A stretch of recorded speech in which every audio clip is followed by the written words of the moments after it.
হয়েছে অপমানিত, অর্জুনের জন্য রক্ষিত একাগ্নি বাণে বিদ্ধ করেছি আমারই মতো অসহায় ঘটোৎকচকে। তবু আমাকে ভয়, আমার বাহুকে আশঙ্কা। আজ আমি বীর ভিক্ষুকের চেয়েও গলিত রোগগ্রস্ত মানুষের চেয়েও একা, রাহুগ্রস্ত সূর্যের চেয়েও অসহায়, সকলের পরিত্যক্ত হাড় খণ্ডের চেয়েও বর্জিত।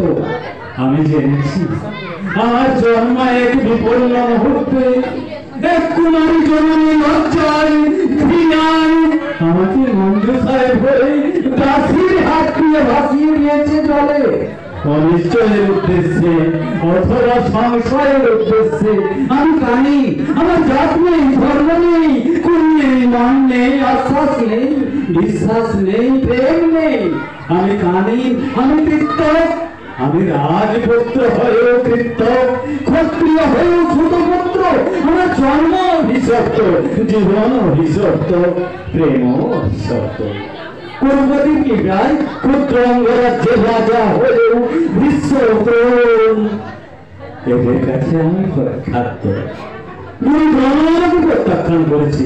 বীরত্বের পরীক্ষায় উত্তীর্ণ হয়ে তো আমি তোমার কাছে প্রত্যাখ্যাত, বিতাড়িত। কেন কেন পাঞ্চালী?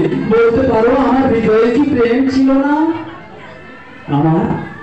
আমি কীর্তক, আমি কানে, আমি শ্রোত পুত্র, আমি ভারতের লজ্জা, ভারতীয় লজ্জা, মহাভারতের লজ্জা। আমি আমার পিতা মাতার অসংযম মুহূর্তে এক বিভ্রান্ত ফসল। ক্ষত্রিয় গুরু দ্রোণের কাছে আঘাত পেয়ে আমি গুরু পরশুরামের শরণাপন্ন হয়েছিলাম। গোপন করেছিলাম আমার পরিচয়, বলেছিলাম আমি ব্রাহ্মণ। নিপুণ প্রজ্ঞায় তিনি আমায় শিখিয়েছিলেন অস্ত্রবিদ্যা, সমরবিদ্যা।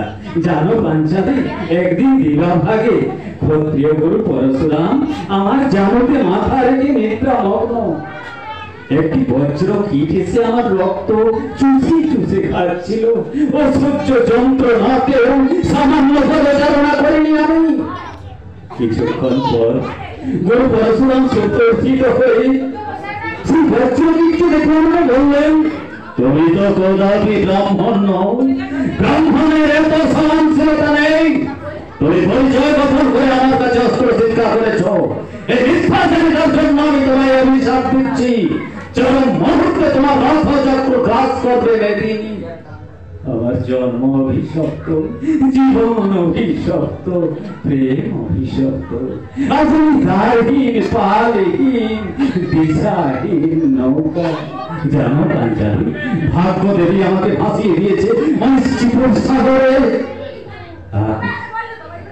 আজ শুনতে পাচ্ছি শিশু আর নদীর কল কল স্বরে। জানো জানো পাঞ্চালী,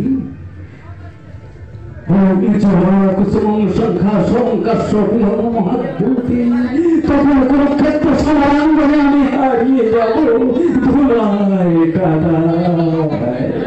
তবু আমি তোমাকে ভালোবাসি। তোমার জন্য আমার মৃত্যুর পরে তুমি আমার একটু সহানুভূতি দেখিও। এই আমার জীবনে শেষ অভিপ্রায়। নমস্কার।